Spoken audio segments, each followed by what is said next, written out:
to see you, Prof. Kim. Yeah. I hope in the near future we can have some collaboration research. I hope so. Yeah. Keep in touch. Yeah. I think Prof. Dwi will contact you to have some collaboration research together. Yeah. Okay, Bu.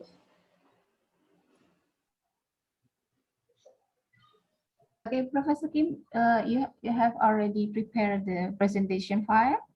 Yes. How many files? How many slides? Maybe enough for 1 hour or 2 hour presentation. Yes, but it's up to you. I can finish it within 10 minutes or 10 10 hours. minutes. It's up to you. But So, around 60 pages. Okay. Okay. Prof. Kim have a lot of knowledge on the biogas, biohydrogen, and microbial fuel cells. So we have to pinch him, leaking out his knowledge. So I would like to introduce the young researcher here, and please discuss very how I say intense to Prof. Kim, because he have a lot of knowledge. And I think he will willing to share his knowledge. He is very kind. Thank you so much. Thank you very much. Also, in our knowledge sharing seminar, we can discuss everything, Prof. Kim. We can, if the researcher here would like to ask everything, please, please explain. Bu Director, Prof. Kim last year got the special prizes from the APEC because his creativity and his activity on the research on advanced biohydrogen, and especially Prof. Jun Miyake from Osaka University gave him high respect and high prize, I think, for the research in biohydrogen. So Prof. Kim, I think Dr. Puspitalis Diandi, our director, also know well about Prof. Jun Miyake, because we have long relationship with Osaka University, our institution. Congratulations, Professor Kim. Yeah. In this year, we also will have a APEC meeting, meeting again. Yeah, I think it's a good. Yeah, it's a good, let's call it, to discuss about biohydrogen, in Asia Pacific. Yeah.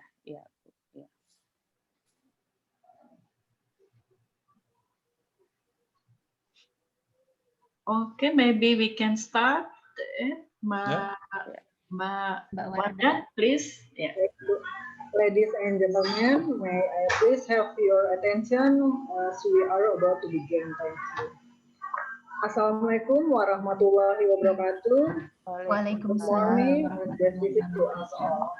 I would like to say welcome to Director of Research Center for Bioteknologi, Indonesian Institute of Science, Dr. Puspitalis Dianti, our Honorable guest speaker, Professor Kim Dong-hoon from the Department of Civil Engineering in Hai University, our moderator for today, Dr. Hani Fitriani, and all participants this morning.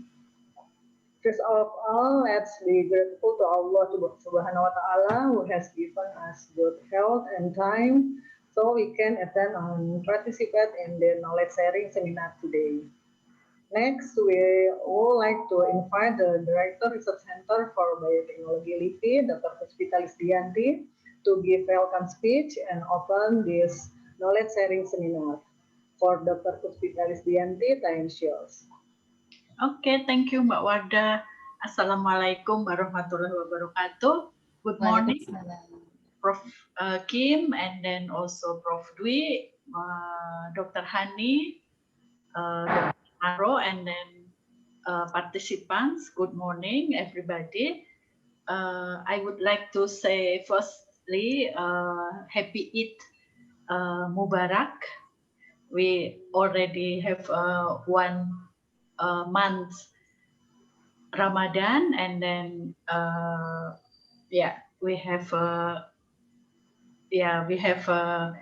Mubarak. I would like to ask for the forgiveness for every mistake that I have done. Today we have a special guest, a really special guest. We have Prof.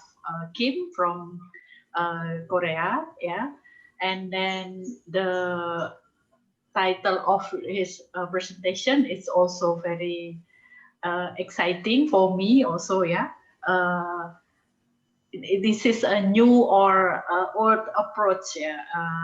I think with this question mark, and then we can ask a lot of things about biohydrogen to Prof. Kim. I also see the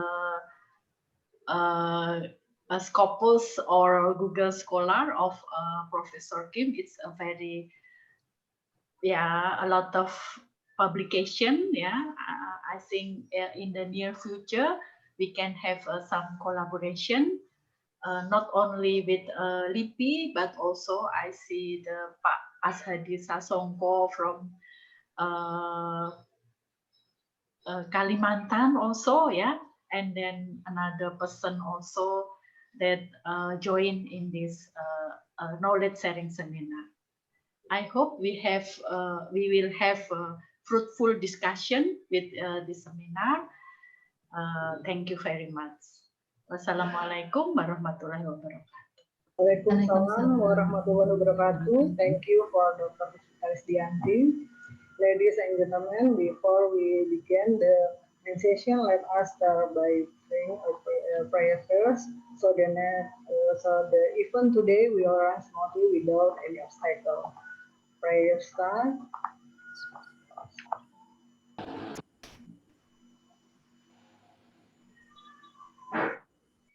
Prayer finish. Ladies and gentlemen, for the next session, we would like to invite Dr. Hani Fitriani to be a moderator for this session, please. Thank you very much, Ibu Warda, for the opportunity to me to be a moderator today. Good morning, everyone, all the participants, Bapak dan Ibu. Welcome back to the weekly webinar, knowledge sharing seminar. After we have a week holiday, Idul Fitri holiday, Eid Mubarak, mohon maaf lahir dan batin. Today we have, as director said, we have a special guest from South Korea, Professor Don Hon Kim. And we are pleased to welcome him to our knowledge sharing seminar. How are you, Professor Kim? Are you ready for knowledge sharing? Yeah, I'm ready. Okay. Let me introduce you briefly to the participant. Current affiliation of Dr. Kim, Professor Kim, is Department of Civil Engineering in Hai University in South Korea, and he fulfilled the master degree and PhD doctoral degree from Korea Advanced Institute of Science and Technology, or KAIS, and his research area are resource recovery from organic waste, anaerobic digestion, energy conversion, bioreactor design, and optimization.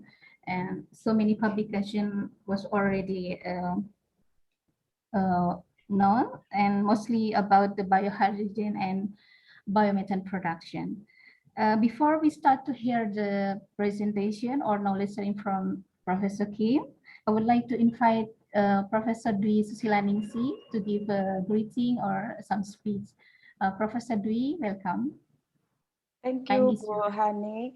So actually it's not speech, just greeting to Prof.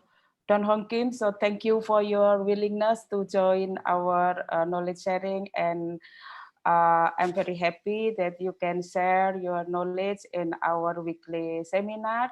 And actually, there is not only for our member of institution, but all of like public can access this seminar. So not only a researcher, maybe some academician, maybe some I take a look in the participant, look like there are some also from the company in Indonesia. And the hydrogen is very new term or new topic in Indonesia. So please let us know the current status or the development of the hydrogen or biogas in Korea. And I believe that you have a lot of experience of the biogas and biohydrogen and already applied in the field. So we should,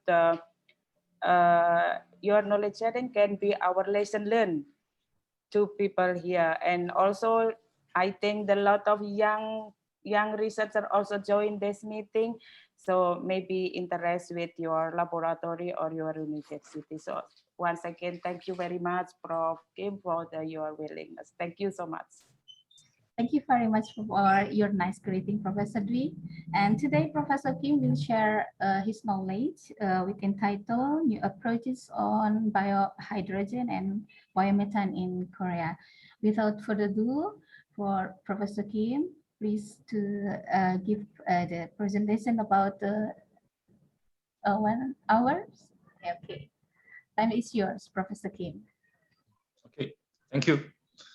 Thank you very much for giving me a chance to talk here. I think knowledge sharing seminar is really good. It's really good, I think. Okay, can you hand me over so that I can share my PPT file? Yes, of course you can. Give me an authority to share.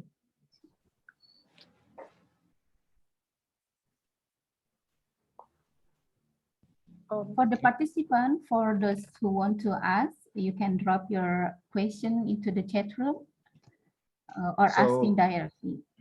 Okay, can you see my slide? Yes, clearly I can see. Okay, then I will start. I hope that I can finish in time. Yeah. Okay. First time I heard this is 2 hours. Oh, it's too long. So I hope I can finish it early. And then also, as we said, that I prepared the topic on biohydrogen and biomethane. But as you know, that hydrogen is now maybe there is a second boom. It's a big boom in all over the world. So I will a little bit try to focus on a little bit more on biohydrogen. Okay, anyway, thanks again for giving me a chance to speak here.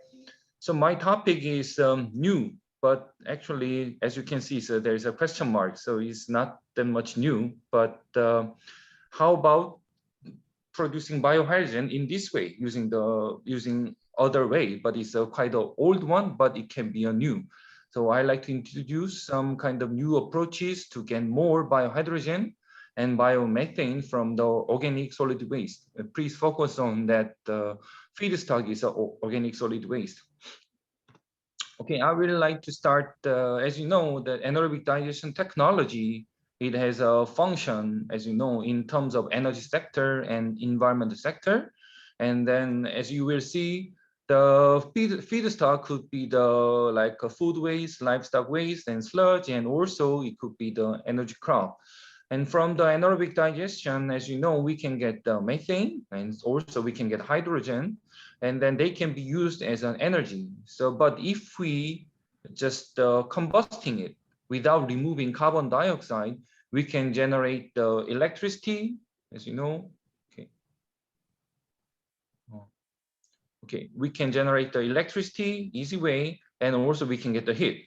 But if after we removing the carbon dioxide, as you know, we call this one as a biogas upgrading.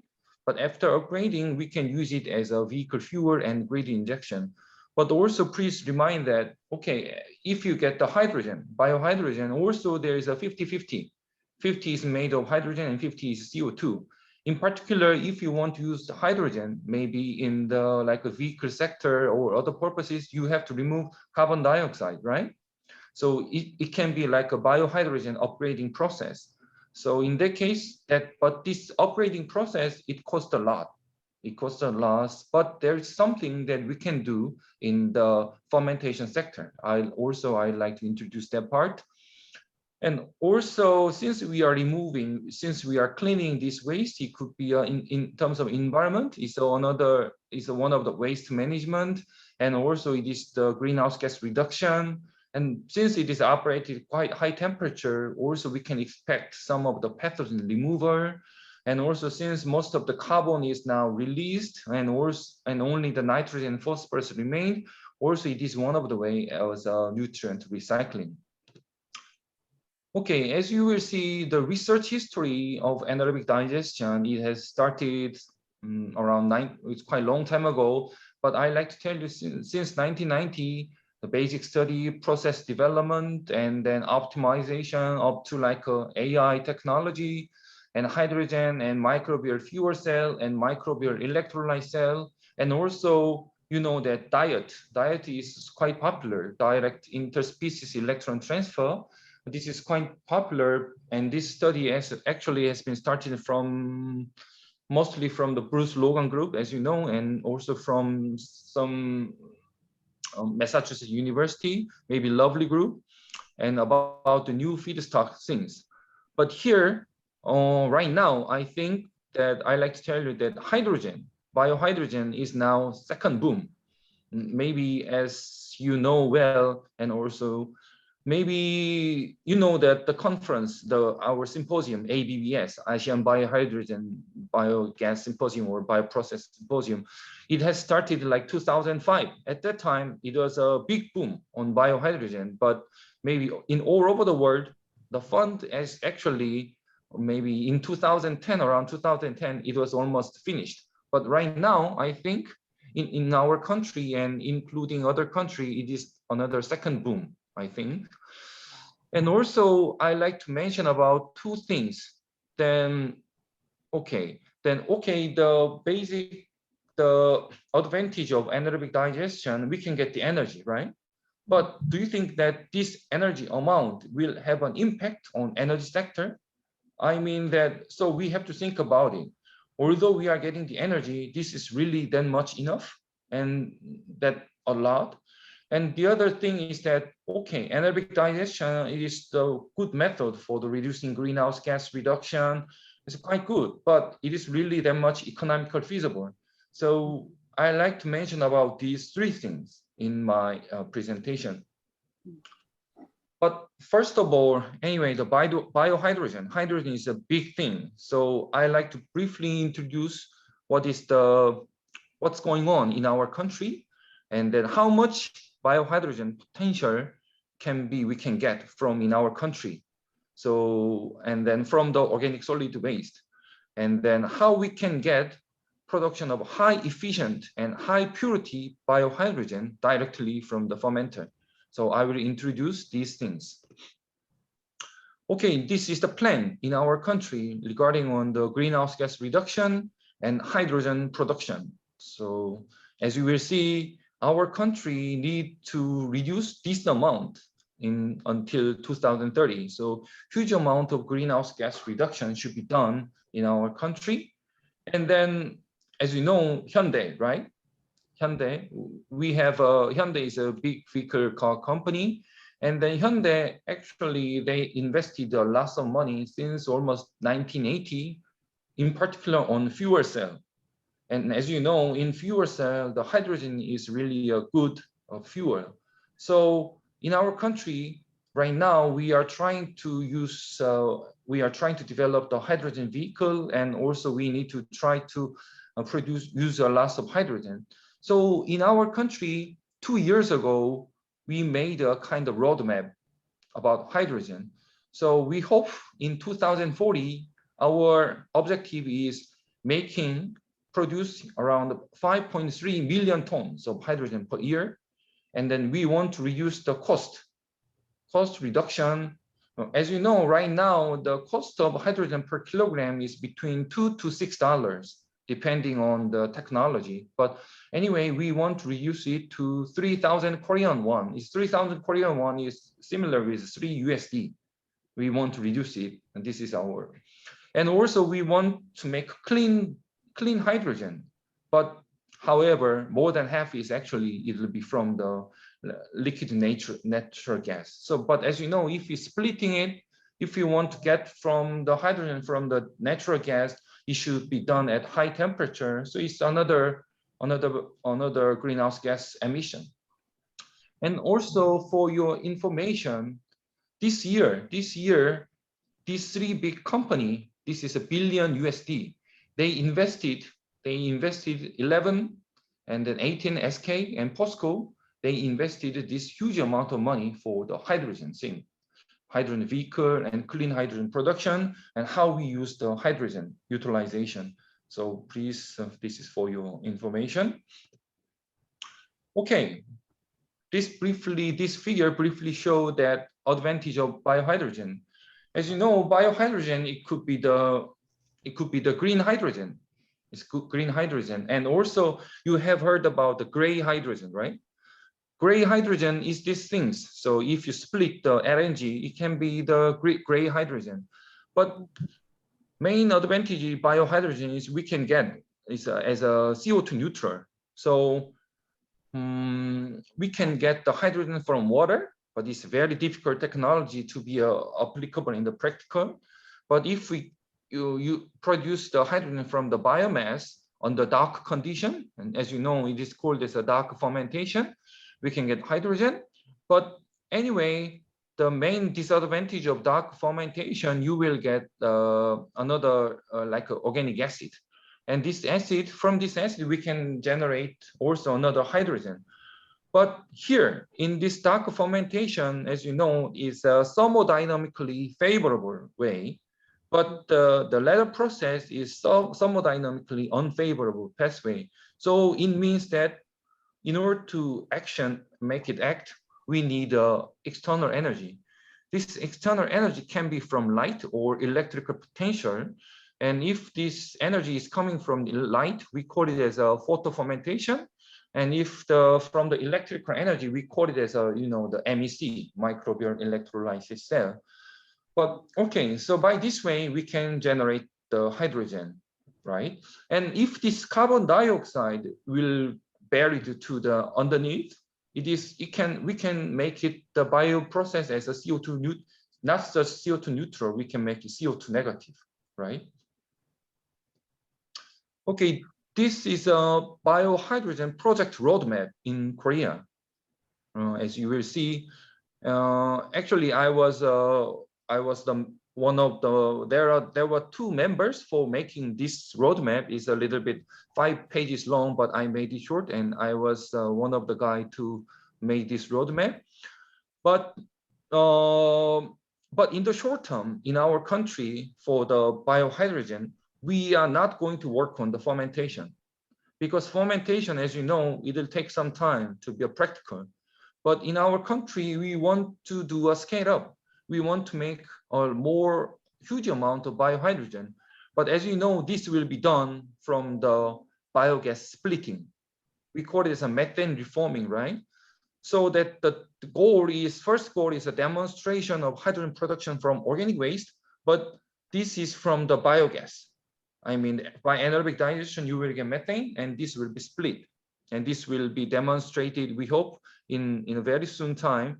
But also the high yield fermentation reactor, this is more basic on the research, but we hope that also the scale up will start, since maybe we hope that it will start in 2025. But anyway, for this project, we are spending lots of money. So I will show it here. Okay, biohydrogen production technology, as you know, it can be divided by this way, depending on the light energy, photo, and the dark. And in case of dark, as you know, depending on in the dark fermentation, is a very fast reaction. We can generate hydrogen in a very fast way. But also, if the substrate, I mean the feedstock, is like a gas type, like a carbon monoxide, also carbon monoxide can be changed to hydrogen. Also, this technology is well going on in our country. The reason is that then where can we get the carbon monoxide? you know, huge amount of carbon monoxide is generated from the steel mill company. And our country is around rank three in all over the world making steel. So there are lots of carbon monoxide, and then actually this carbon monoxide could be another fuel, but in our country and in some bio sector, how about converting this carbon monoxide to hydrogen to use to get the hydrogen? This is also a very big project. But and then depending on the photo, we can get the hydrogen from water, and also the liquid things we can get the hydrogen. Okay, I will just briefly introduce, as maybe all of you are quite familiar with the dark fermentation. The main fundamental of the dark fermentation is that, okay, in this step, you will get hydrogen, but and this hydrogen will be consumed by methanogenesis reaction. But if you block this, you can get hydrogen. This is a simple. And how it is possible? Because the main hydrogen producing bacteria, as you know, it is called, there's a Clostridia, and then Clostridia has a great resistance to the heat and chemical attack. So if we apply some kind of high temperature or high pH or low pH, we can make this microorganism to be dominant. So this kind of research topic has been studied since 2000. Okay, so depending on what type of acid we are generating, we can divide by like a hydrogen producing pathway and no relation, like lactic acid, there will be no hydrogen, and sometimes the hydrogen can be consumed. So we want to make our metabolic pathway will be to the hydrogen producing pathway like acetate and butyric acid. So according to the theoretical yield, from the 1 mole of glucose, it is possible to generate 4 moles, and if butyrate 2 moles. But because of the thermodynamical reason and several other metabolic reasons, the actual yield, as you know, it is generally between 1 to 2.5 moles. This is the actual yield that we can get the hydrogen by dark fermentation. And then okay, some of you are familiar with the microbial granulation, and then this microbial granulation has been well studied, in particular in the Fengcha University and also in Korea. And then, as you will see, the really highest hydrogen production rate has been achieved from this group, is from Taiwanese group. Think about it's a 15 liter per hour. This is really huge, very big, high production rate. And then this paper was published in 2005 in Biotechnology and Bioengineering, but up to now I have never seen the paper which exceeding this rate. So anyway, this is very, very fast. But I hope that the students do not do the work for the generating high production rate. The reason is that, think about it, in this case, the HRT was 30 minutes. So think about how much amount of feedstock that you have to prepare. You have to prepare really massive tons of glucose and sucrose things. It's a really huge job. Okay, so I like to tell you in terms of dark fermentation, okay, around 2 moles is almost the maximum hydrogen yield that you can generate. And around 10 liter per hour is also the maximum hydrogen production rate. So I like to tell you, in case of dark fermentation in the sector of research, there is nothing that we can do furthermore. I mean, the high hydrogen production rate and hydrogen yield, so there's nothing that we can do furthermore. Okay, then after dark fermentation, then you can generate more hydrogen by photofermentation. Okay, by using some kind of bacteria things. As you will see, theoretically, you can get lots of hydrogen. But the problem I like to tell you is that, okay, here is about the thermodynamic things. From the glucose, if we are in the dark fermentation, it is going down. So it's a thermodynamically favorable pathway.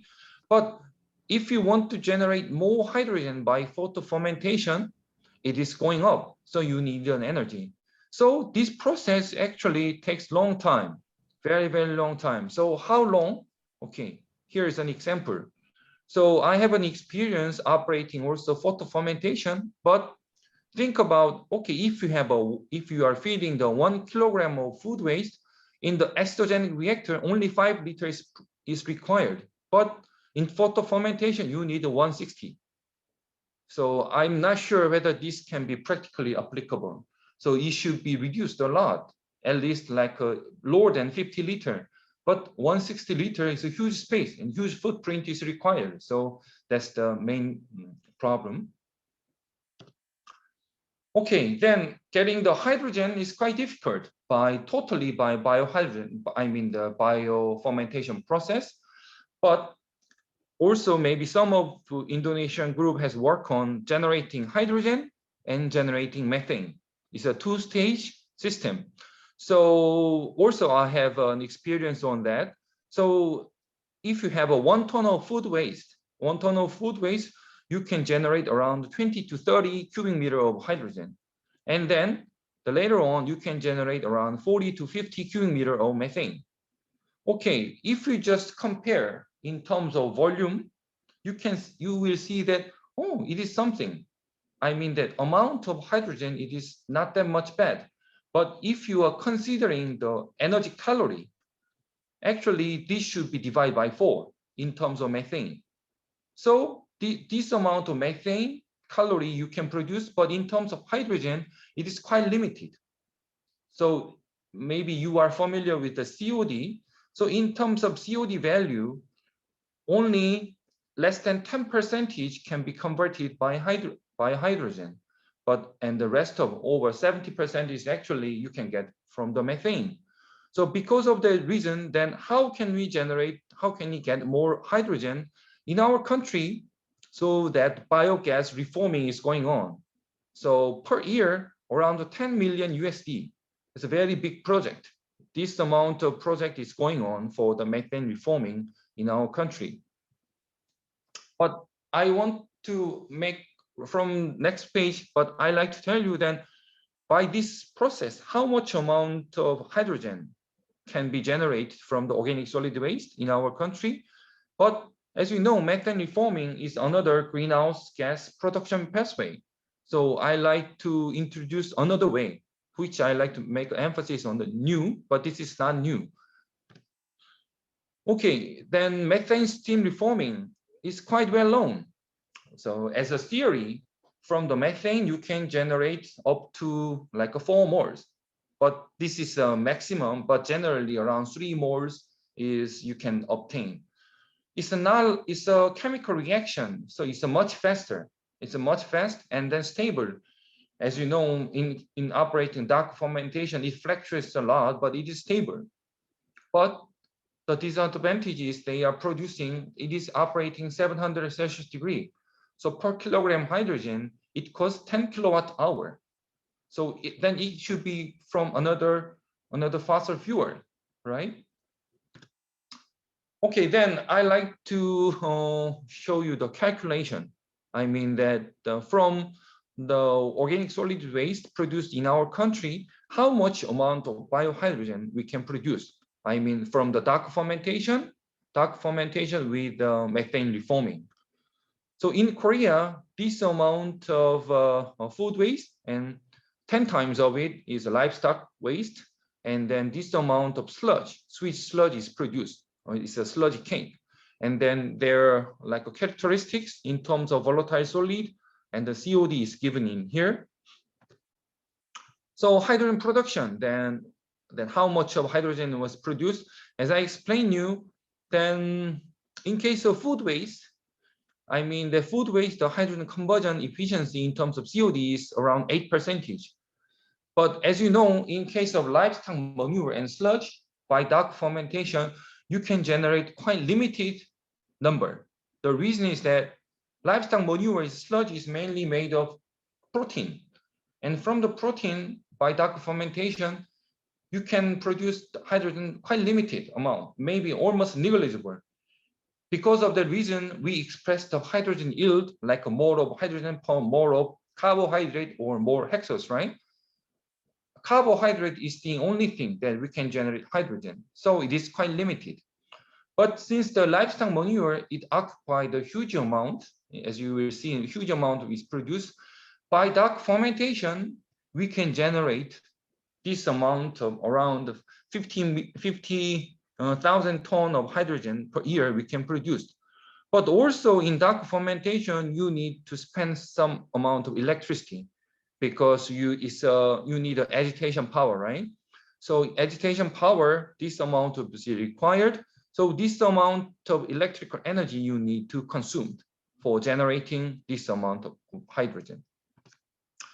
Okay, then after you obtaining the more methane by anaerobic digestion, and then you will achieve, so this is the biogas conversion, 0.3 and 0.2 and 0.1, because sludge is really hardly degradable, as you know, so you will get only 0.1. The maximum is generally around 0.4.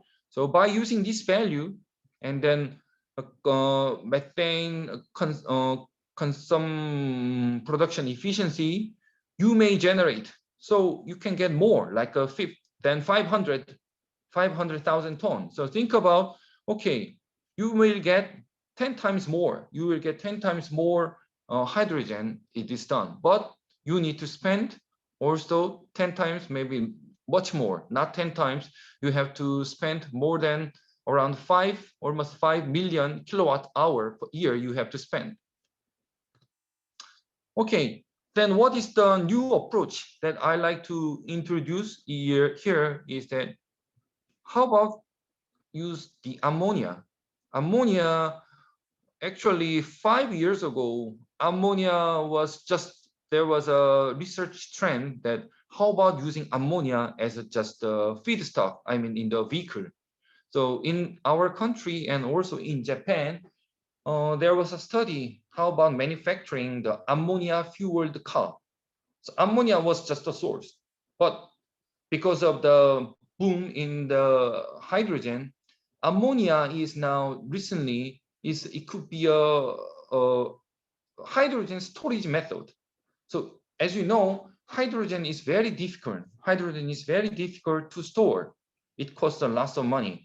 But after converting to hydrogen to ammonia, it is quite stable and it can be the liquid type in an easy way. But as you know, as I explained you, in case of manure and sludge, it is proteinous rich one. And from the protein, we can generate the ammonia, right? And this amount is quite substantial. I will show you later on. But if you are generating this ammonia and split this ammonia to hydrogen, compared to the dark fermentation, you can generate more. Okay. So in Korea, the TN concentration of the organic waste is generally from 5 to 30 grams per liter. But and this amount of ammonia, we have a potential. So as I explained you, the ammonia is a hydrogen carrier. It is considered as a good hydrogen carrier. It's quite economical and a low volume, and it can be also directly available. And in terms of storage, liquid hydrogen, you need to spend this amount of energy, but ammonia is quite good. It's quite good. Okay, so as you will see, the food waste, pig slurry, cow manure, chicken manure, as you know, these manure things is quite a lot of protein because of, and then so nitrogen rich one.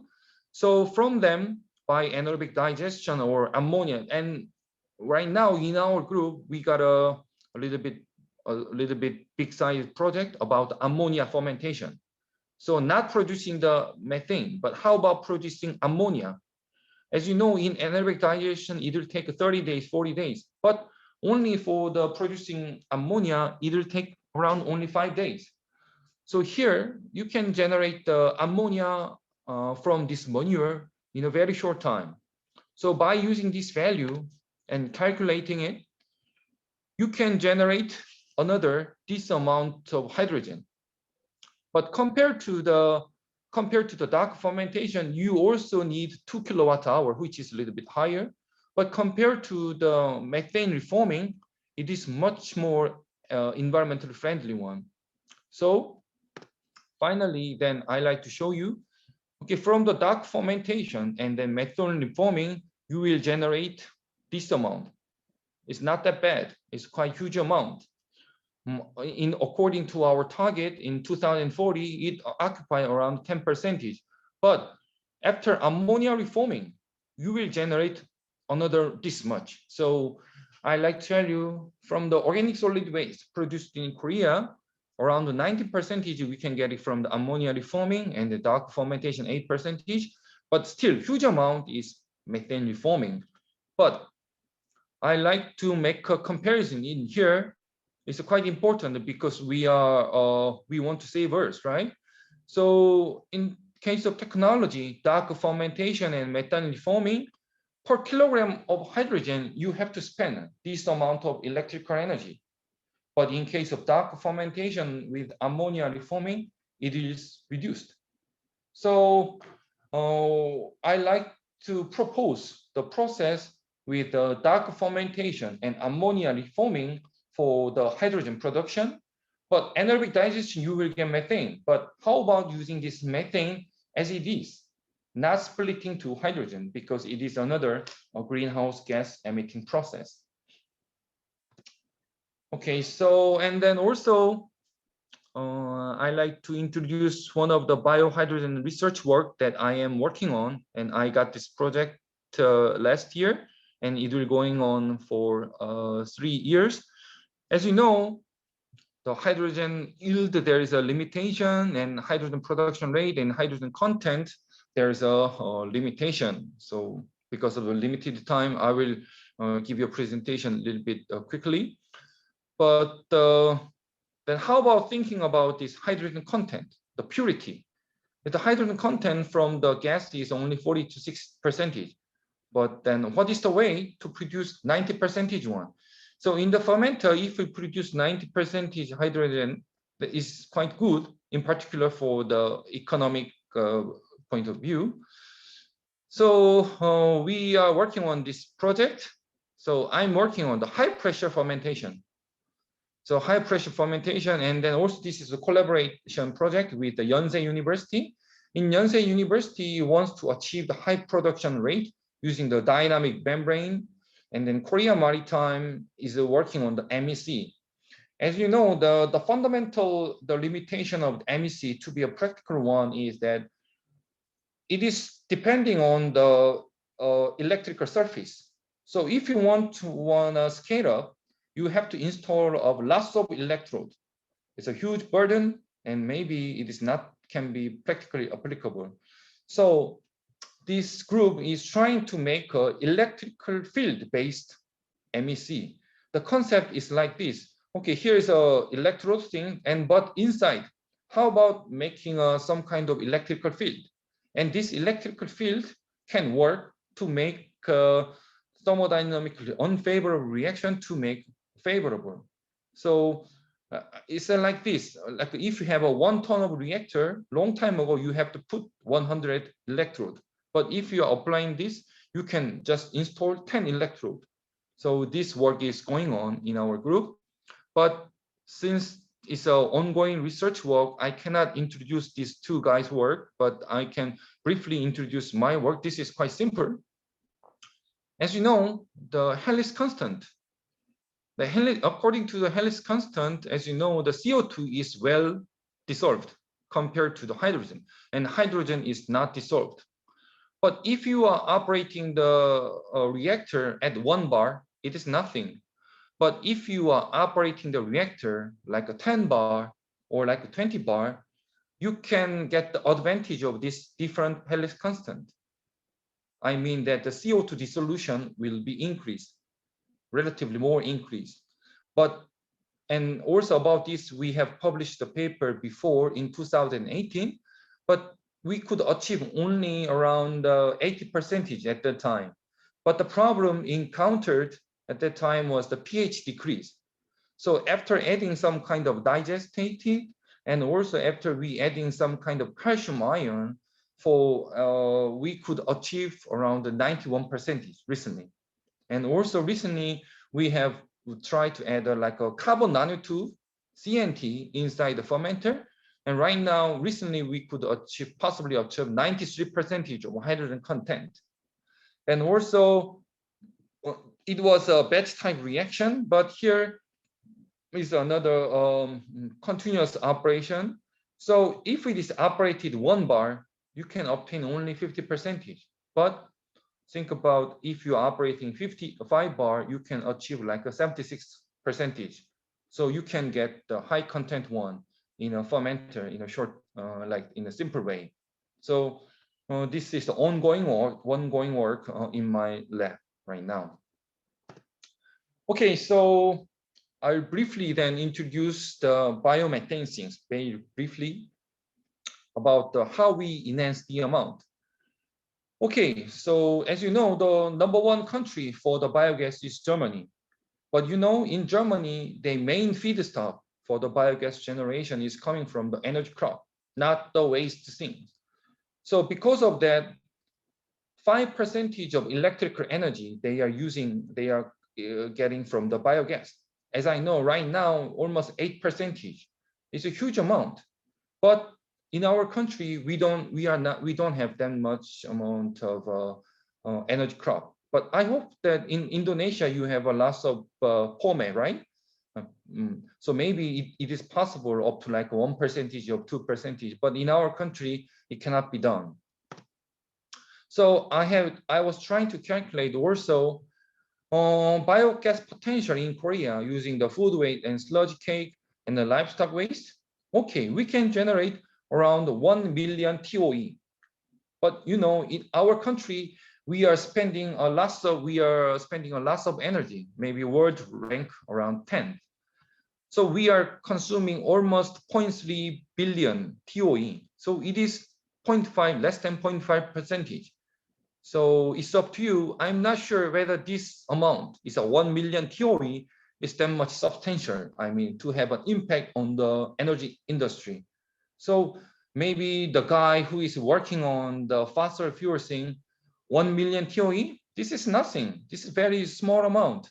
So, but I like to tell you, this is a substantial amount, but we need to think about, it's better to increase this amount, right? Then how about the cost? How about the cost? So according to the simple calculation, I have done a simple economic assessment. If you are producing the biogas and then to get the gas, okay, methane production cost is around 0.3 USD per cubic meter.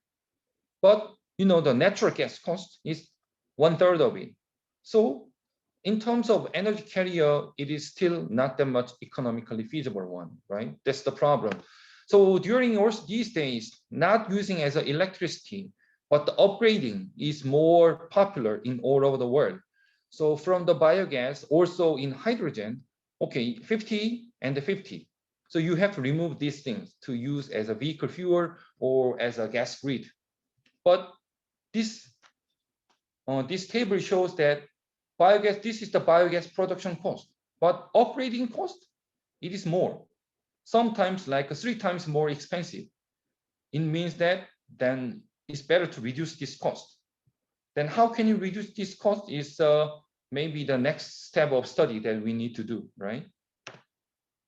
Okay, then, okay, I have pointed out that the small amount in here. Then, but you know, the livestock waste, then there is an assumption that we are using this whole livestock waste, but it is impossible. In Korea, we are feeding only 3% of the livestock waste to the anaerobic digester. And as I know, right now in Denmark, they are feeding 40% of livestock manure to the biogas plant. This is the highest number. But then my question is, I like to have a question, then how about this manure is well stored? Okay, this is the picture that I took myself about pig slurry and cattle manure. Okay, as an example, I like to introduce these pictures. Then manure is well stored. Okay, this is the cattle things during the summertime and winter time. Okay, with this showing these pictures, I used to give a question. What do you think in summer or winter, and which season is more dirtier? Which is more dirtier? So many people just think that the summertime will be dirtier. But in our country, I like to tell you, and both time is dirtier, but winter time is dirtier. But this is the way how we grow the cow in our country. So here, this is clean sawdust.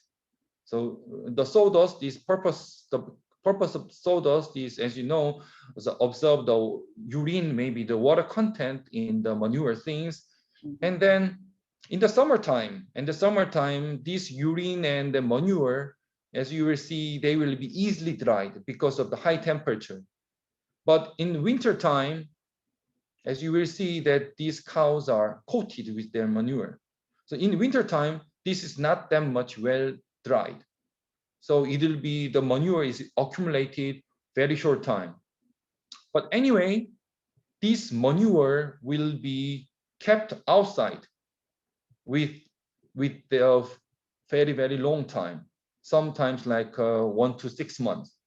Then, okay, here is a question. If you are storing this manure to 2 to 6 months, maybe it will reduce the biogas potential, right? So this is the thing that I like to tell you. So in my laboratory 2 years ago, we tried to take the fresh and old the manure. So please imagine how to get the fresh one. So only the student can do it, right? So with the fresh one and old one, we compare the biogas potential. Simply 2 times difference. 2 times difference. I mean that if we are using it old one, it will produce negligible, not that much substantial amount. So if we want to have an impact on the energy sector, it means that we have to store this manure quite well, right? Okay, so in case of pig manure and cow manure, it is stored sometimes up to 6 months. 6 months, and during this storage, a loss of odor is emitted, and then also the greenhouse gas and the water contamination, and also the problem is the low quality component, low quality of compost. So do you know that in Denmark, actually, I could get this kind of project because of the collaboration project with Danish group since 2014, which was conducted for 3 years. You know, in Denmark, 20% of the pig manure is stored by adding the sulfuric acid. Why they are adding the sulfuric acid? Because of the keeping the ammonia in the manure. I mean, not evaporating to the atmosphere. Okay. And also the greenhouse gas from the livestock manure, livestock is quite substantial, almost same with the transportation sector. So we really need to reduce the production greenhouse gas from here. Okay, then what is the strategy to keep fresh? This manure is done by acidification and then temperature things. So it means that you can keep fresh the manure, and then you can generate more biogas. And during the keep it fresh, you can also reduce the greenhouse gas. So I like to show you our result, and then acidification. You can reduce from the, okay, if you are stored the manure for 30 days, please take a look. The COD concentration will drop. So, and you are using this one for the biogas generation, you will produce less. But if you are keeping it with the sulfuric acid, I mean, to keep it fresh, you can generate more biogas, right? And then so that during the acidification, you can reduce the greenhouse gas reduction more, and then also you will generate more biogas. So because of the reason, greenhouse gas reduction in total, you can reduce almost 10 kilogram CO2 equivalent per ton of PS. And also, quite an interesting thing is that, you know, that in all over the world, the particulate matter is a big concern, right? Also, I think in Indonesia, the PM is a big concern. But also, you know, the PM 2.5, which is a tiny one. And then this one is more than 70% is made of ammonia things. And then you know that there has been a report that most of this ammonia is actually coming from the livestock. in our country 3 years ago, there has been a report, more than 70% is coming from the livestock industry. And also in 2013, I have seen the French report, and they said 80% is coming from also the livestock sector. But if you are keep it like a pH lower down, you may reduce the ammonia emission to like up to 90%. And also you can reduce the hydrogen sulfide. Hydrogen sulfide is the main odor. So by keeping this fresh, you can make also reduce the particulate matter formation reduction. Okay, then this is another story then, and this might be more helpful for the Indonesia research because you have a lot of coal, in particular low-rank coal, as I know. And as you know, I was formerly working in the Korea Institute of Energy Research for 5 years. At that time, our other department was working on, and they actually made a plant in Indonesia with, as I know, from the Gumo construction company. And then they are trying to use the low-rank coal with the biomass and then getting the like an energy. But you know, the coal, also coal itself could be a bioenergy. We can generate the bioenergy. In particular, the low-rank coal is a good source because it has a lot of water. So I was trying to calculate then how much amount of the low-rank coal is existing. And if you convert this low-rank coal to the biogas, huge amount, really huge amount. You can run the world for another 60 years. Another 60 years, huge amount. So as I know, in Indonesia, you have a really huge amount of low-rank coal. Also, I was working on this project almost for 5 years. So right now it's time to the almost like a practical application. It's a very good research one.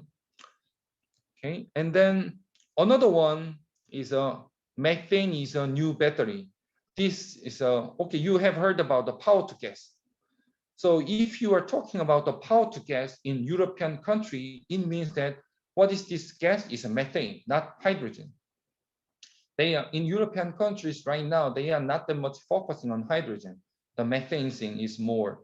The reason is that these European countries, they are installing a lot of renewable energy, but the renewable energy in case of photovoltaic and then windmill is quite weather dependent.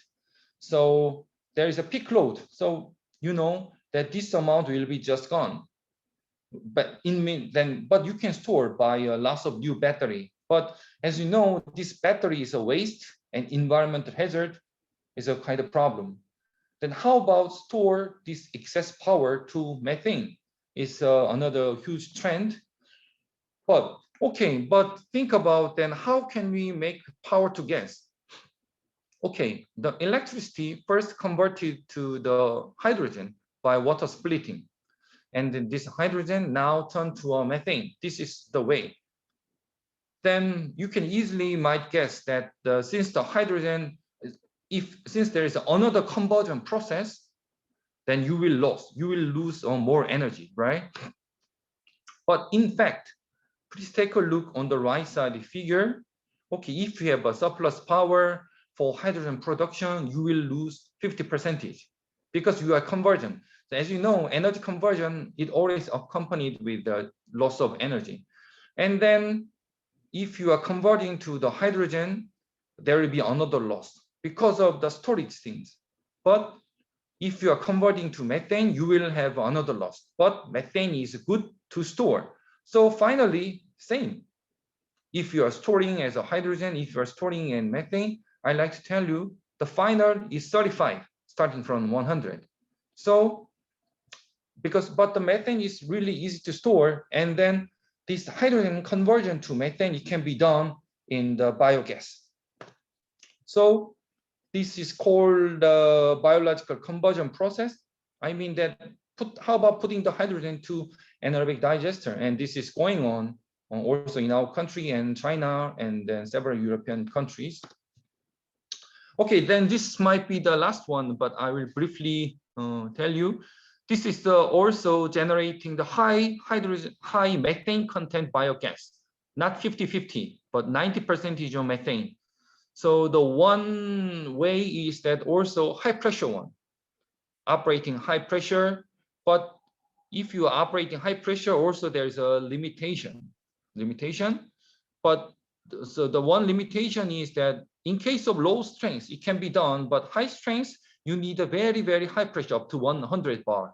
Maybe the microorganism cannot survive at this pressure. But as I explained you, if you are feeding the hydrogen, to the biogas plant, it can, if this combined work, you can make economically feasible. So this was done in our group.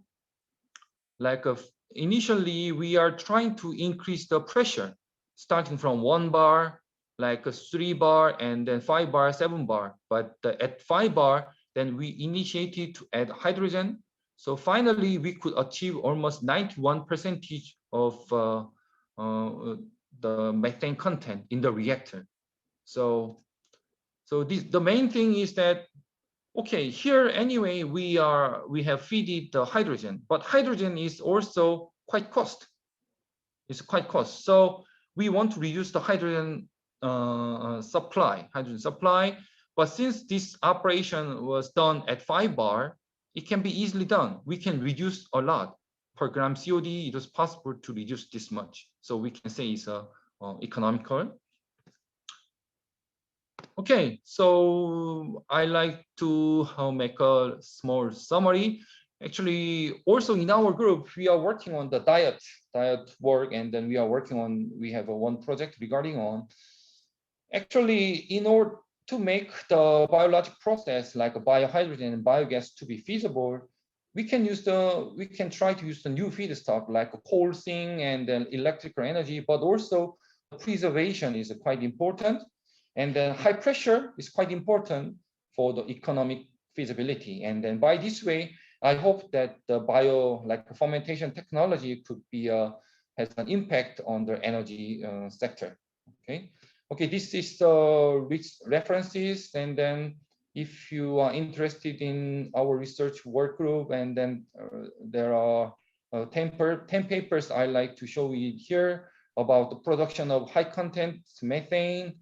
And then how about storing the manure, like some other way. And then also we have published a paper regarding on the diet things. Okay, this is the thing. Okay, thank you very much for your kind attention. Okay, I hope that I finished it in time. Okay, thank you. Okay, thank you very much, Professor Kim, for your nice presentation. Professor Kim, I would like to inform you that among the participation or attendee, there is Dr. Agus Haryono. He is the head of Indonesian Institute, director of Indonesian Institute of Sciences. Pak Agus Haryono, would you mind to give a greeting or some speech in our webinar? Please welcome Pak Agus.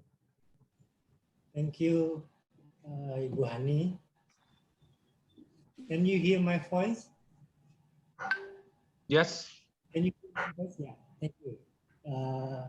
First of all, I'd like to thank you, Professor, that have give us a lot of knowledge and your experiences in developing new source for energy. And your presentation is very important for us, and I hope in the near future we will have a collaboration between LIPI and also your university. And I hope Ibu Dwi and Ibu Hani can closely join research collaboration with Professor and give important research for developing new source for energy. And I'm sorry because I joined late for your presentation, but in the last presentation I saw that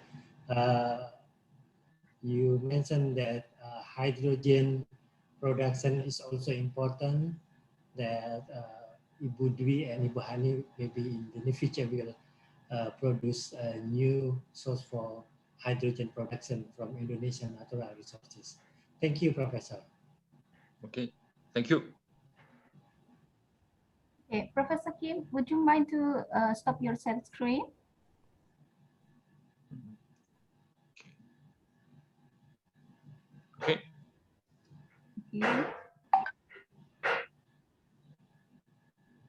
Okay. Thank you very much. I ask the participant for deliver the question to the Professor Kim directly or just put into the chat room. Please feel free. Okay. Okay. When you give a question, can you speak a little bit louder? Yes. Okay. Before we still waiting for the question, and I have a simple question, Professor. You mentioned about the food waste as a source of biohydrogen, right? Mm-hmm. Do you think is that possible to produce biohydrogen in the household scale, because the food waste is produced abundantly in our house? Can you catch my question? Sorry, can you speak one more time? Okay.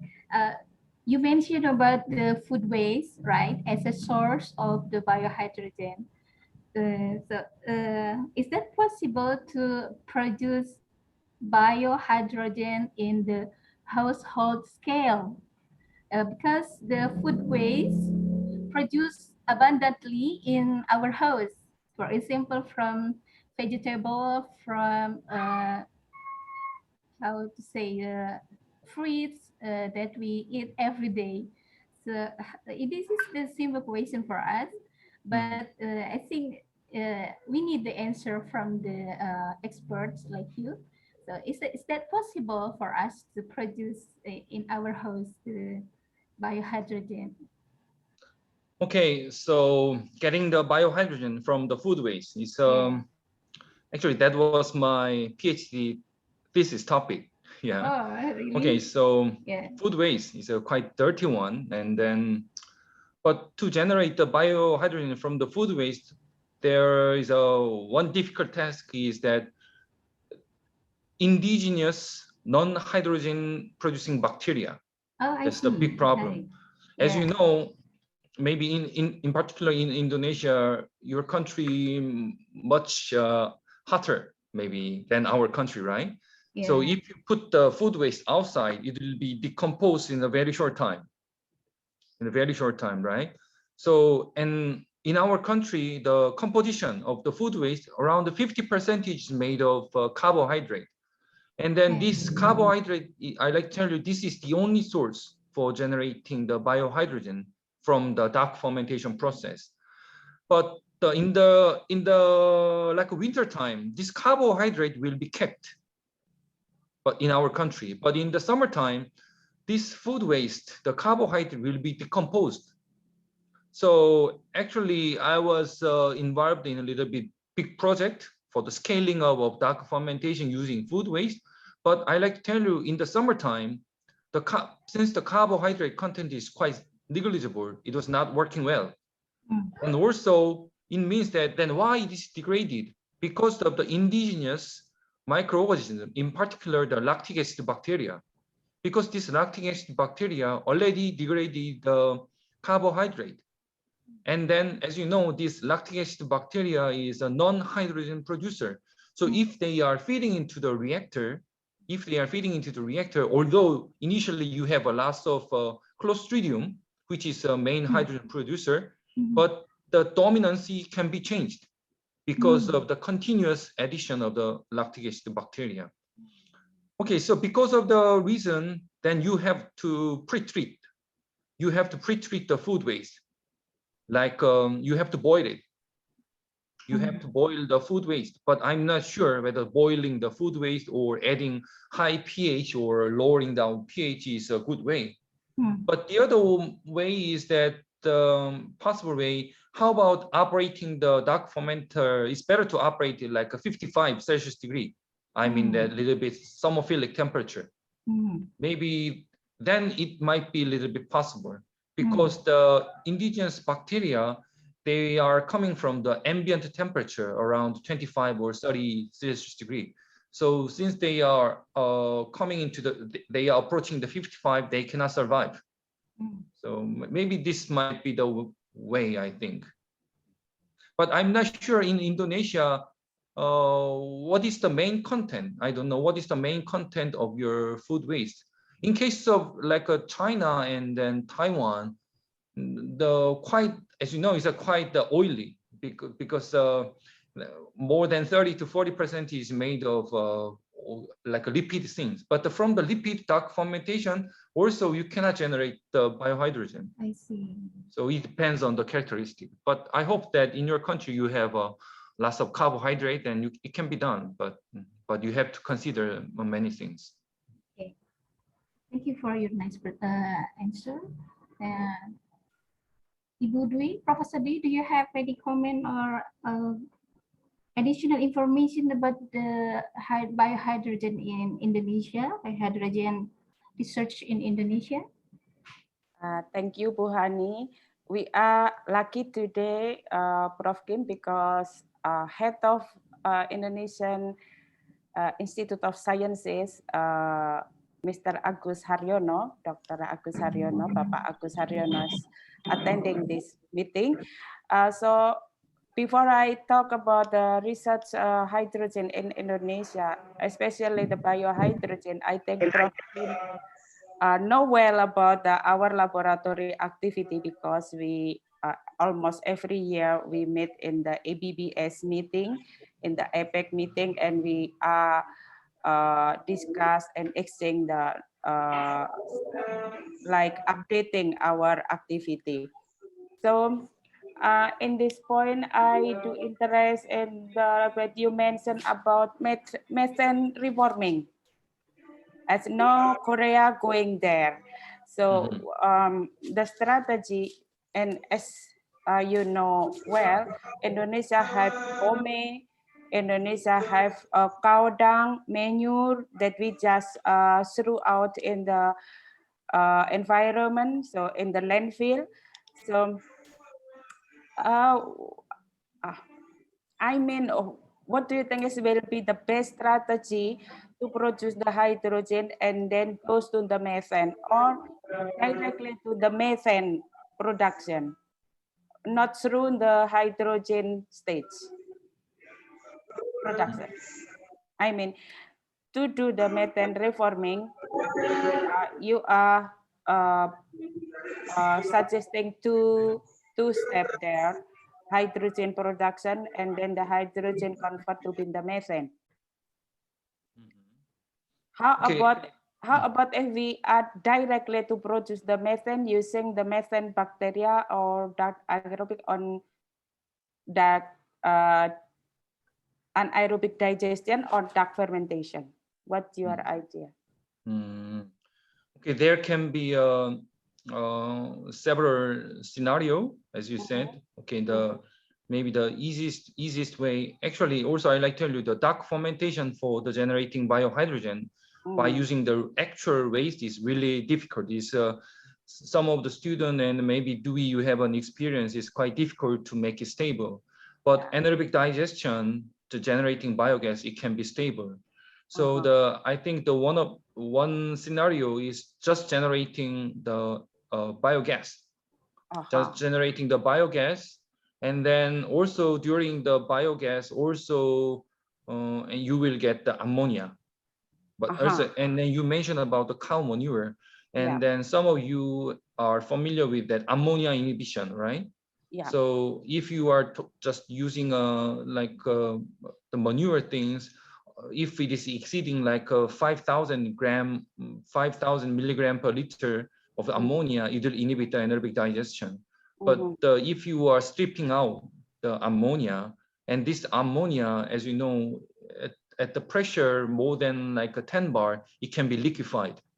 So you may get the ammonia and then you will get the biogas, and then it's up to you. So if you have some amount of like excess heat or excess energy, and this can be utilized for the biogas splitting, biogas reforming, then it can be in the biogas splitting, and then you may get the hydrogen. And also ammonia reforming is you can generate the hydrogen. So I think this might be the easiest way. This might be the easiest way, generating ammonia and then biogas, but the splitting. And this might, and then, but also in your country, you have a lots of palm, right? Yes. Palm oil mill, and then from them, as I know, also there are lots of excess heat. By using this heat, maybe you can make somehow also environmentally friendly way, I think. Yeah, thank you. It's very smart solution. Because now we are doing like lagoon dome for the palm oil mill effluent. We call POME liquid, and we make like a pond close to the palm oil industry places there, and just threw out in the pond, and then some our researcher make like a dome. We call the cover lagoon, and then we are recovering methane from that dome. So I think it's not so efficient and effective because just covering just absorb the methane that are producing naturally. So if we can put some addition like agents to ferment the POME, it will be more high production in the biogas. I agree. Let's make the biogas first, and then we can doing some reforming from this biogas. So, Pak Agus Haryono, maybe this is a good strategy for us to doing the like. Let's make a biogas, and then we can doing the reforming of the biogas on the gas to be like methane that Prof. Kim said the methane is a good battery or new battery in the future. So it's maybe good start for us, Pak Agus Haryono. And here also have Bu Lilis and Pak Agus Haryono, our director and our head of LIPI. So we should actually determine our activity on the biogas and biohydrogen, Prof. Kim. So in the future, so I'm very happy if I can collaborate with your laboratory. Of course, not me, maybe the young researcher, ya Bu Lilis. I will just take the young researcher to Prof. Kim, and we can collaborate about this very important, I think, starting point. Methane reforming is also new idea from a big country that producing the biogas like yes, Germany and Taiwan is very actively also doing the hydrogen and methane, and now Prof. Kim also doing the methane reforming. So I'm very happy to have this idea. I think we can start on the collaboration on the like POME or cow dung, because this already problem in the environment side actually. So we have a problem in Bandung area of cow dung, also in Kuningan, Pak Agus Haryono, there are many cattle, but not how I say, not managed well or not maintenance well about their cow dung, their manure. So in this idea, Prof. Kim said that the fresh manure is very good sources for the biogas production. It's almost similar. The rice, the cow in Indonesia and Korea, only in Indonesia, we don't do the sawdust as the base of the floor, but the cattle runs is make like have the carpet. So, and the cow dung, every their poop, they will go to the some like a pipeline, and it goes to the pond. So if we are can doing something in the pond, I think it will be can help the farmer to manage their manure. And your idea is very good. So have to fresh manure, yeah? And only student can touch it. Only student can touch it. Okay. So thank you, Mbak Hani.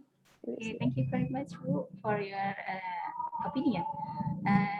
How about Ibu Lilis? Do you have any comment or Okay, thank you very much, Mbak Hani, and also Prof. Kim for another perspective. I really learned a lot from your presentation. Now my knowledge is increased about the biohydrogen, and then also, yeah, it's really biochemistry. It's about the reaction. Yeah, if we do research on biohydrogen, we need to know the composition and of the biomass. Okay. Actually, I am a microbiologist. I would like to ask about the microbe first. My ask in dark fermentation, we need Clostridium. I also isolated a lot of Clostridium in soil, in food. Yeah, in Indonesia, we really find a lot of Clostridium. That, and then for the photo fermentation, but I think you don't use it again. We use Rhodobacter, and then how about from the ammonia to be N2 and then hydrogen? What kind of microbes do you use, and then what kind of a fermentation type that you use it?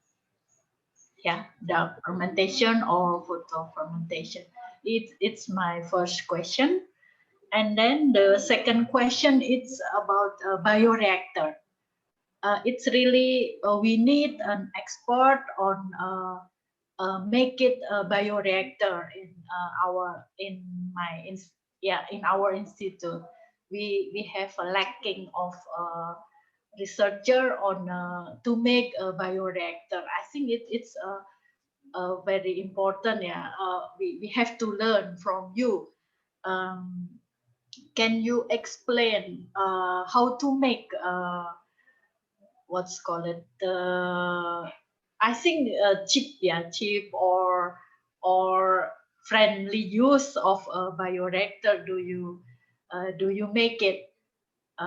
You have to make high pressure of a bioreactor, and you have to add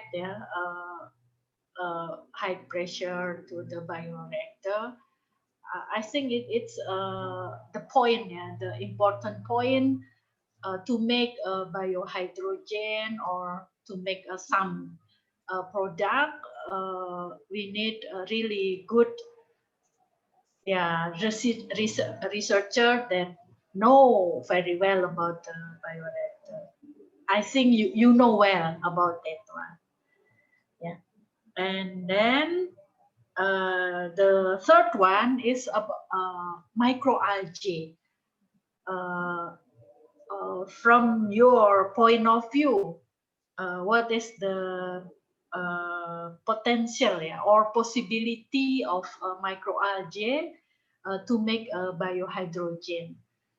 You use a lot of biomass, but how about microalgae in the future? Is it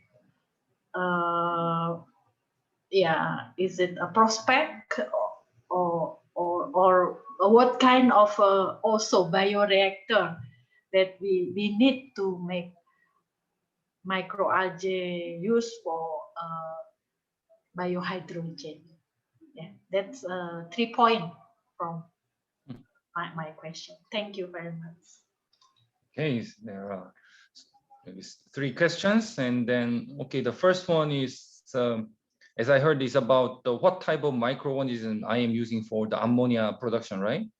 So actually, I'm not a microbiologist, and then my all work is the mixed culture work, and then during my PhD thesis, the main idea about how to generate the biohydrogen from food waste is that, also in food waste, there is a hydrogen producing bacteria. So I mean that you can, okay, in all waste, there are hydrogen producing bacteria and non-hydrogen producers, and also protein degrader, and many bacteria are already existing. So, but if you are controlling the operation parameter, you can make it dominant. That's the way that I'm working on. So in case of ammonia fermentation, okay, just the manure. In manure itself, there are also protein degrading bacteria, and also the Clostridium blah blah. Also, they can degrade the protein quite well.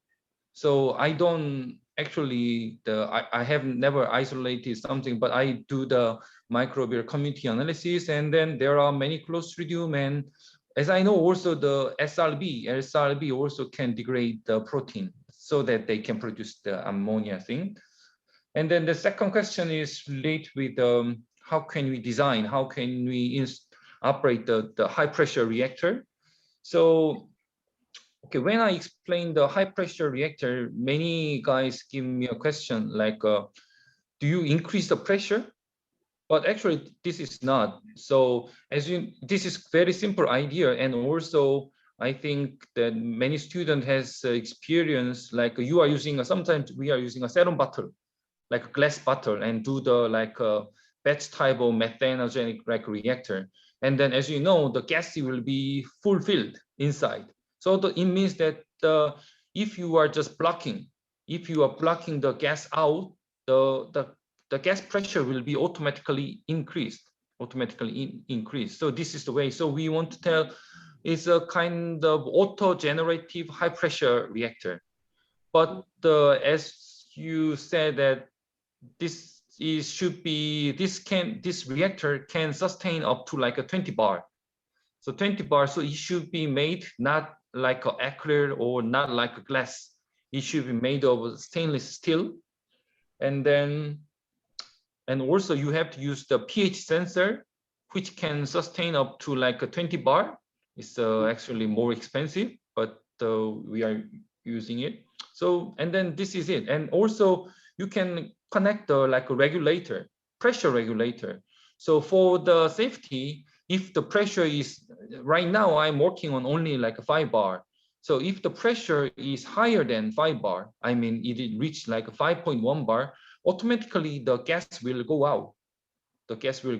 So this is the way that I'm working on. And the third question is about the microalgae. So using of microalgae, you have a question about the biohydrogen. So there are also two ways. The microalgae can produce biohydrogen, and also the microalgae could be a feedstock for generating the hydrogen by dark fermentation. You have a question regarding on the first one, generating the biohydrogen using algae or feedstock, or just what? As a biomass, yeah. As a biomass, then it's a feedstock, right? So microalgae could be a feedstock, but in terms of like a gram COD or in terms of gram VS potential, compared to the food waste is generally half of it. Because also microalgae, if you are growing for the lipid purposes for biodiesel, it contains lots of the lipid things, but the carbohydrate content is generally around 20 to 30%. So the generation potential is lower than the food waste in general. But microalgae, I think it can be a good source. Maybe in your country, if you can cultivate the microalgae in the outside very well, it could be the good thing. But the problem regarding on the microalgae thing is that the dewatering, you have to make it and dewatering. But as I know, since this microalgae is a phototropic, there is a limitation for growing with the high density. So that's the problem. So the dewatering, and then it should go on. But I think if you are using the microalgae with the other substrate like a food waste, it could be also one of the good way, because you know about the co-fermentation. But the food waste is quite carbohydrate rich, so also the pH will go down shortly. But in case of algae, it has some kind of alkalinity. It could be another alkalinity supplier. So then co-fermentation might work for well, I think so. Yeah, okay. I think it's a combination is good. Yeah, we have to have a like out of the box, and then the combination of biomass is good. What is the abundant biomass in our country? It's also the point of one of point. Also, we still have a problem in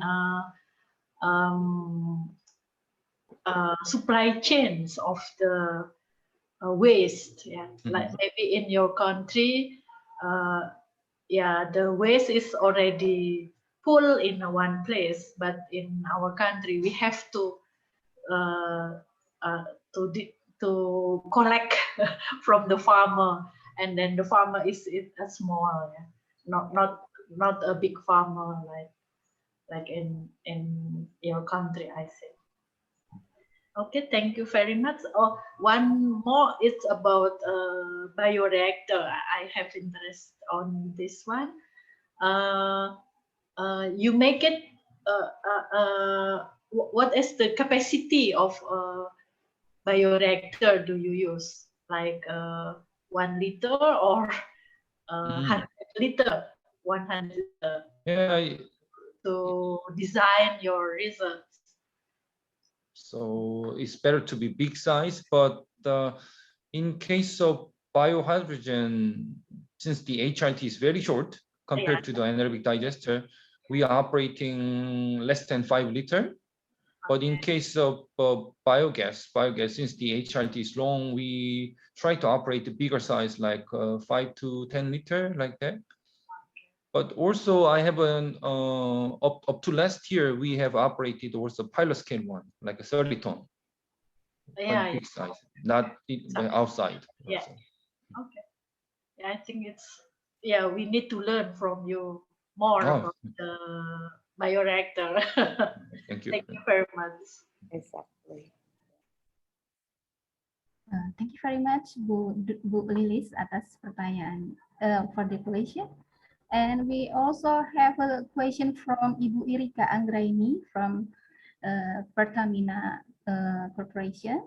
I think the question is quite similar with Ibu Lilis about the microalgae utilization for biohydrogen production.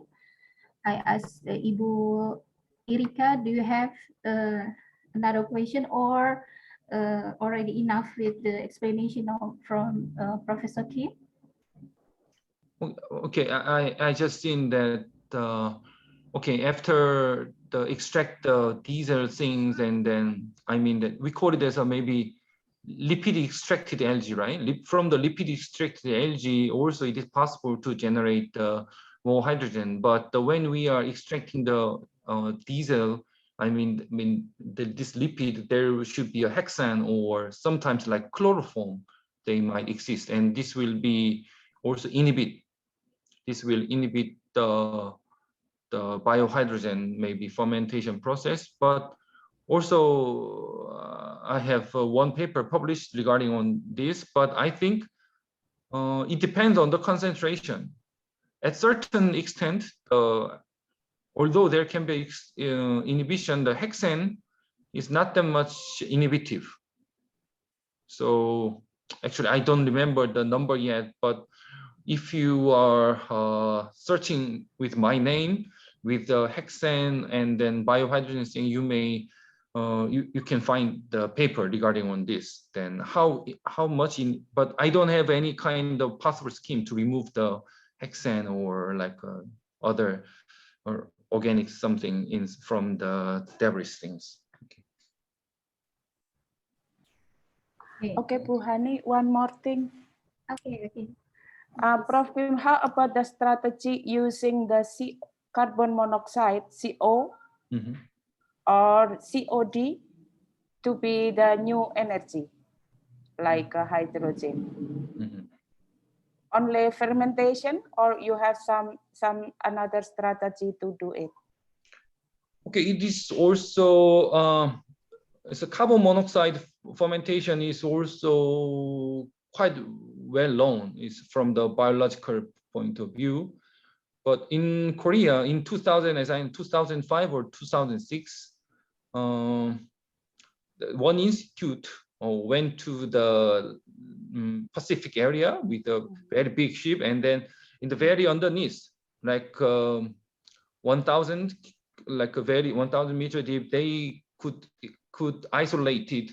They could isolate very functional biohydrogen producer using the carbon monoxide and fomate. And then about these microorganisms, after they isolated, this was published in Nature. So in 2000, around 8 or 9. So it has as I know, it has 8 types of hydrogenase. So it has a very high possibility for the generating the hydrogen. And then, okay, also this right now, this is almost up to now practical scale. And as I know, then the plant is trying to produce more than 10 kilograms of hydrogen per day, more than. So, but this microorganism is, I mean that in particular for the hydrogenase activity, this is quite active at 80 Celsius degree. So the reactor is operating 80 Celsius degree, and then they are feeding the carbon monoxide. But think about, since the gas is the feedstock, first it needs to be dissolved well, and high temperature is not dissolved well. So also this reactor is operating like a 10 bar. But you know that the microorganism was isolated like 10,000 meter. So they are already endurable this high pressure. So now this reactor is operating like a 10 bar and then 80 Celsius degree, but their hydrogen production rate is really, really fast, more than 10 liter per liter per hour. Wow. Yeah, so, and then so Hyundai, like a steel mill company, they are planning to make a really practical one, very soon, as I know, maybe next year. Oh, this is another issue to collaborate with your institute. Not my institute, but my actually former institute. Korea Institute of Energy Research. Oh, I see.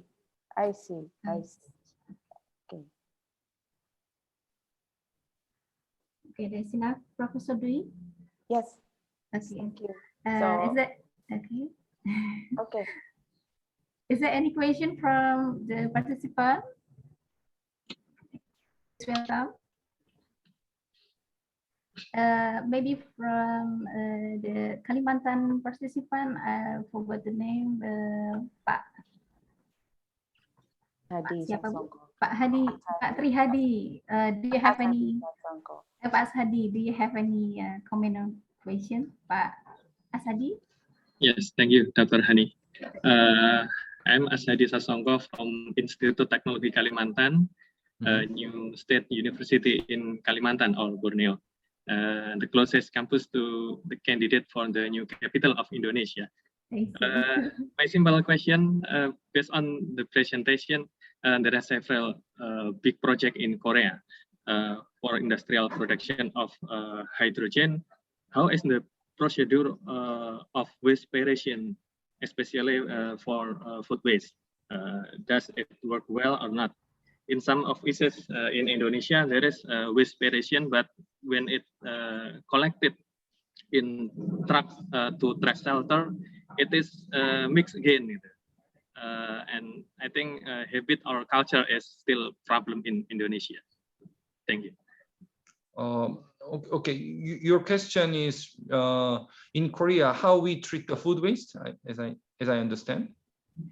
Yes, how to separate waste especially food waste for hydrogen. So about the food waste treatment, we have a long history. We have until actually 2005, in our country, food waste is also dumped to the landfill.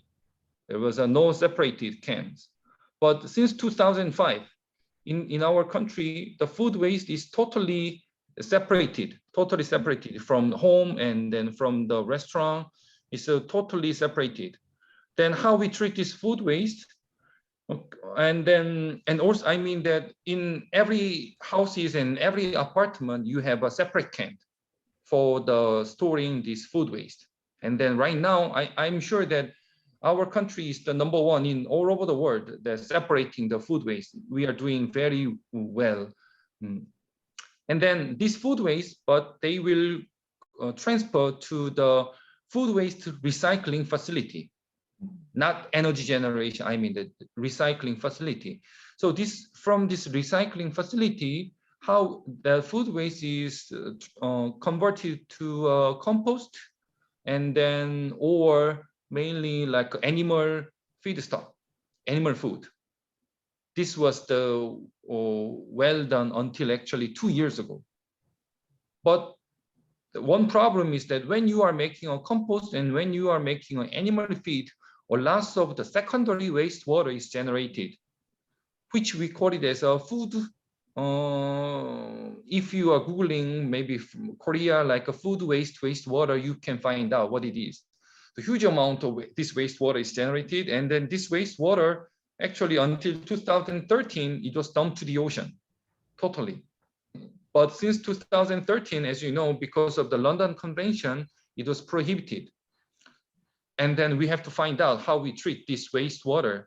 So right now, this wastewater is treated on the land by anaerobic digestion or just in the sewage treatment plant.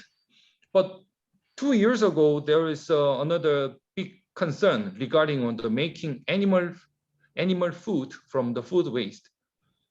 It is related with the pathogen things, not COVID, but you are also familiar with the ASF, it's African swine fever disease, African swine fever.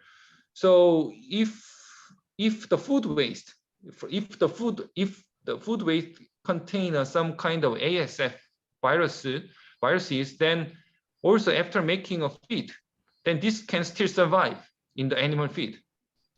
And then this is a big disaster. So because of the reason, since last year, making an animal feed from the food waste is now abandoned, prohibited in our country. So in our country, we want to increase the biogas feedstock of the food waste. So as I know, within 10 years, we make more than 50 biogas plants for the treating the food waste things or other things. So this is maybe our future. Okay.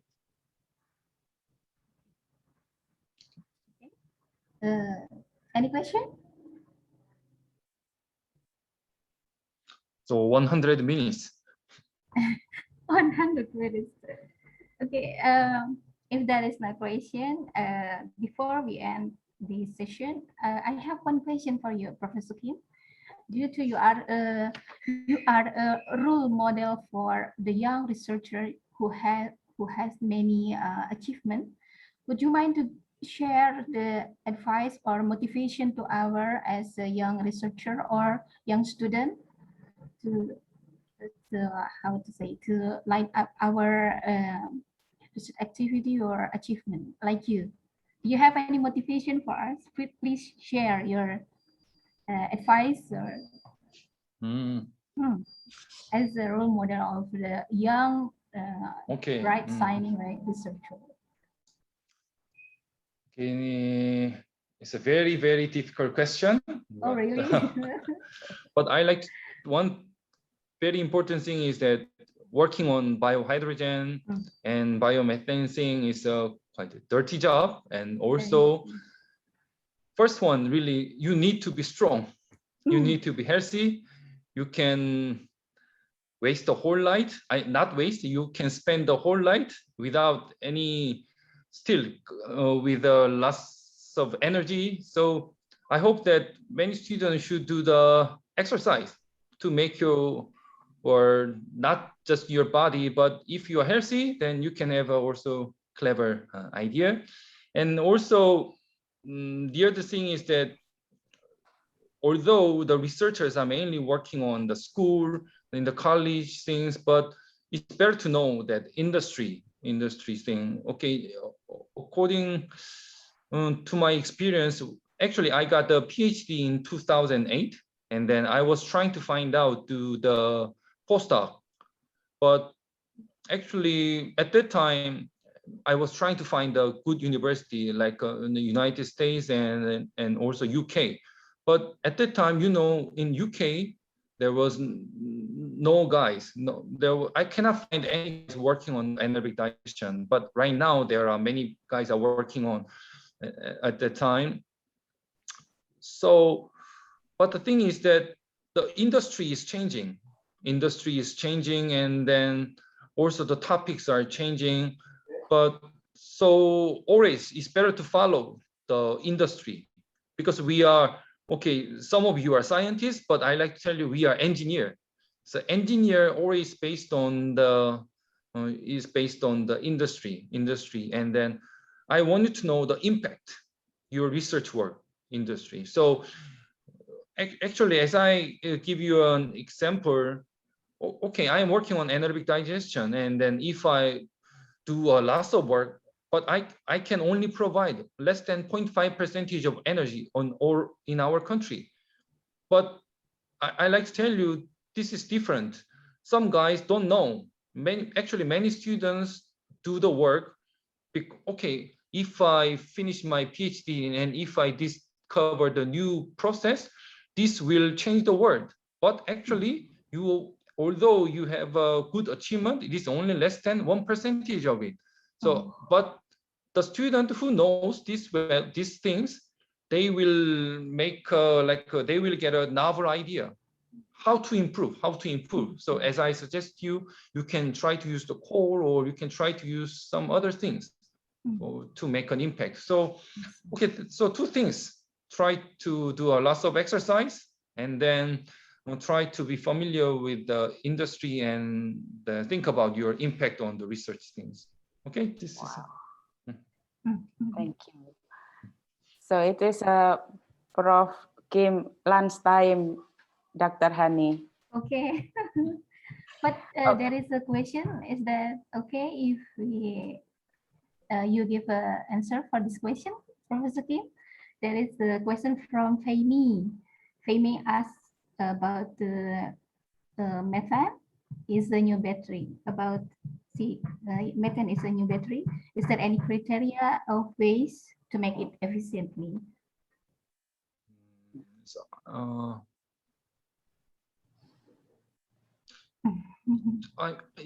to make from the waste, how we can generate more efficiently making methane, so a lot of research is going on. So it's a quite I think it's broad, but as you know, the recent work is maybe adding some kind of conductive materials, like how about applying the technology called as a diet. I think by this way you can make methane in a easy way. But okay, regarding on but this is about the battery. So the battery, that hydrogen should be the feedstock. Okay, also in this case, hydrogen first should be dissolved. Also, you have to then operate the high pressure. It's quite important. Okay, then okay, that's it, I think. Okay, thank you very much. Yeah, it's mechanically processed, yeah. Mechanically processed. Okay, maybe this is the end of our section. Professor Kim, Ibu Dwi, Ibu Liz. I couldn't wrap up all the information, but I would like to highlight the statement from Professor Kim about the biohydrogen is the second boom all over the world regarding the energy production. So yeah, we have the full hope it can be accelerated renewable energy application in the future. Okay, this is our last duty to deliver as a moderator. Thank you very much for your kind attention, and I'll give back to the Ibu Warda. Please, Ibu Warda, this is your turn. Thank you for our moderator, Dr. Hani Fitriani, and thank you for our guest speaker, Professor Kim Do-hoon, for an outstanding presentation. Next, we will like to invite our participants to join a photo session. For our participants, please activate their videos. Thank you. Silakan Mas Swastika. Okay, baik, Warda. Okay, please, for webinar attendee, we invite you to turn your camera on for taking picture purposes. Okay, before that, you can give your great smile. Okay, one. Okay, 1, 2, 3. Okay, for the next slide.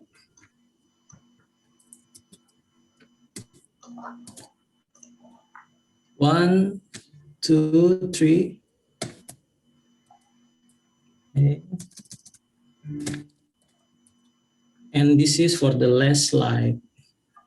Okay, 1, 2, 3. Okay, thank you for your cooperation. Back to Miss MC. Thank you. We now come the end of our event today. Thank you for Dr. Agus Haryono, Dr. Hospitalis Dianti, Professor Kim Do-hoon, Professor Dwi Susilaningsi, Dr. Hani Susanti, and all participants. See you soon at the next knowledge sharing seminar. Thank you very much. Wabillahi taufiq wal hidayah. Wassalamualaikum warahmatullahi wabarakatuh. Waalaikumsalam.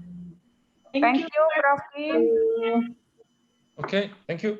I will track lunch next time I meet you, yeah. Okay, I hope Because so. today cannot provide the lunch for you. Okay. Okay, thank you. Bye-bye.